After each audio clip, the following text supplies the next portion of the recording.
오늘의 말씀 누가복음 15장 11절에서 32절까지 말씀입니다. 예수께서 말씀하셨다.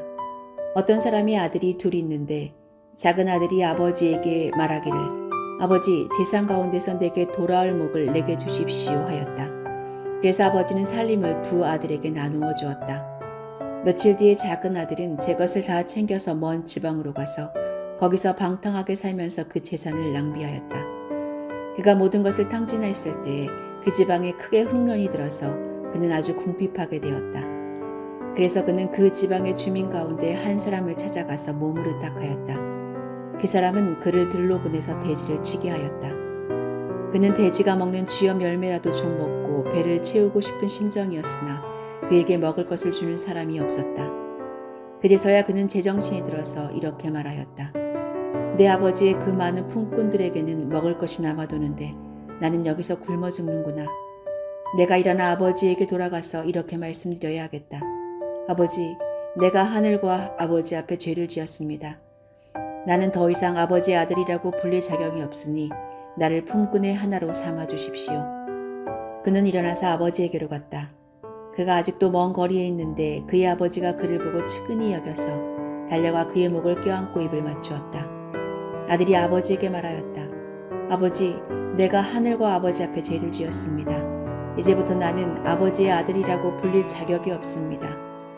그러나 아버지는 종들에게 말하였다. 어서 가장 좋은 옷을 꺼내서 그에게 입히고 손에 반지를 끼우고 발에 신을 신겨라. 그리고 살찐 송아지를 끌어내다가 잡아라. 우리가 먹고 즐기자.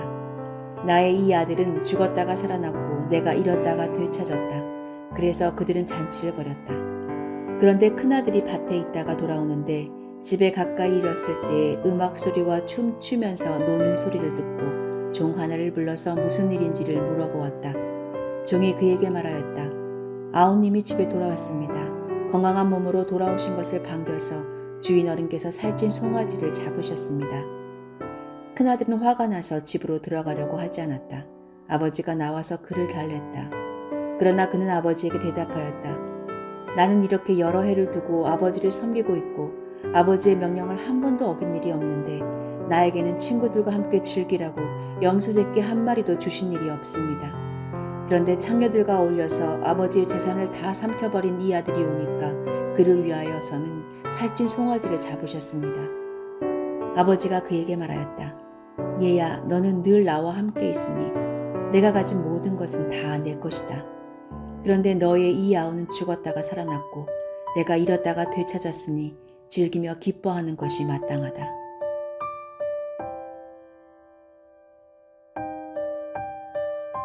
모범적으로 공부하고 항상 바른 길을 가는 친구와 틈만 나면 놀러 나가고 나쁜 짓은 다 하는 친구가 있었습니다. 모범적으로 공부하는 친구는 그래도 선생님이 칭찬해 주시는 기쁨으로 살고 있었는데 어느 날 놀기만 하던 친구가 마음을 잡고 공부하면서 깜짝 놀랄 만한 성적을 올렸습니다.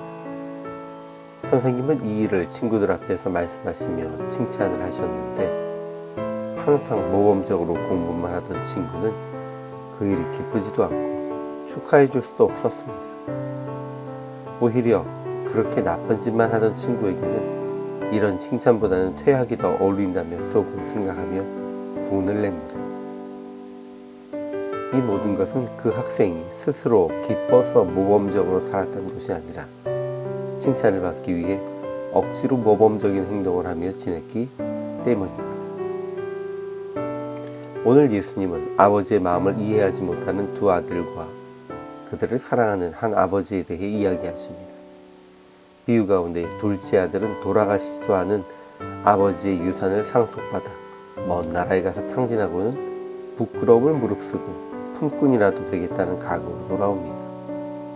그러나 아버지는 그 아들이 언제나 돌아올까 간절히 기다리셨고 돌아온 그 아들을 죽었다가 살아난 아들로 잃었다가 다시 얻은 아들로 여기며 맞이했습니다.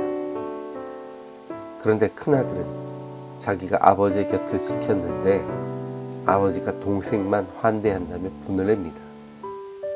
그러나 아버지는 큰아들에게도 죽었다가 돌아온 동생으로 생각하고 함께 기뻐하자고 요청하십니다. 모두가 알고 있듯이 동생은 죄인으로 손가락질 당하는 세리, 이방인들이고 큰아들은 스스로를 바르다고 자부하는 바리새인과 서기관들이며 아버지는 하나님이십니다. 대부분의 경우 우리는 탕자의 비유를 통해 회개하고 돌아온 아들을 맞이하시는 아버지의 사랑, 아니면 돌이켜 돌아온 둘째 아들의 회개에 집중합니다. 그러나 어제 본문에서 이어지는 예수님이 강조하고자 하시는 부분은 스스로 아버지 곁을 지킨 장자라고 생각하여 죄인을 아들로 다시 맞이하는 것을 못마땅하게 여기는 큰 아들의 태도와 그에 대한 아버지의 권유입니다.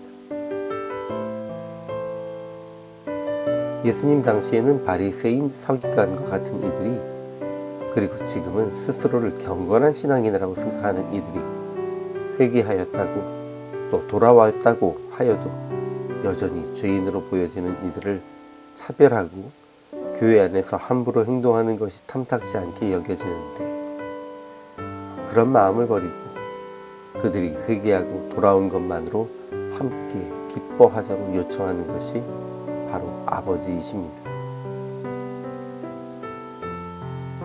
예수님은 바리새인들과 우리들에게 못마땅해 보이는 죄인들이 믿음으로 돌아왔다면 그들을 너와 같은 아버지의 자녀로 인정하고 받아들여라 라고 말씀하고 계신 것입니다.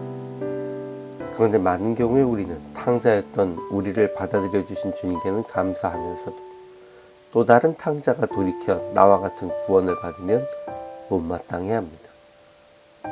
평생 주님 뜻대로 살려고 한 우리는 한번 즐겨보지도 못했는데, 주님을 알지 못하고 마음대로 살며 세상을 누리고 이제 겨우 돌아온 저들이 우리와 같이 구원을 받는 게 마땅한가요? 라고 투덜거리는 이들이 우리 가운데 있을 수도 있습니다.